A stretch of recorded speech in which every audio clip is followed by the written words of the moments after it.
Hello there, in this video I'm going to show you how to adjust sound volume on your Apple Watch Ultra 2. Let's get started. And for this we will need to open settings, so let's press the digital crown to open the list of applications, find the settings, and here scroll a bit to see the tab which is named Sounds and Haptics.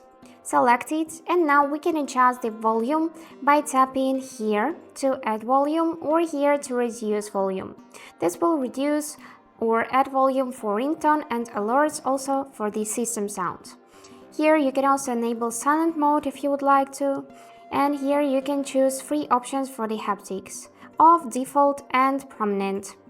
And also you can choose your ringtone here, text tone, new mail, calendar alerts, and many other features.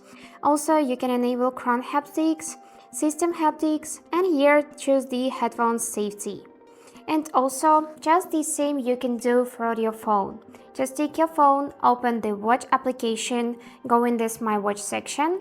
Here, as before, select Sounds and Haptics, and here just adjust the volume by dragging the slider left or right like that. And that's it for today. I hope this video was helpful and thank you for watching.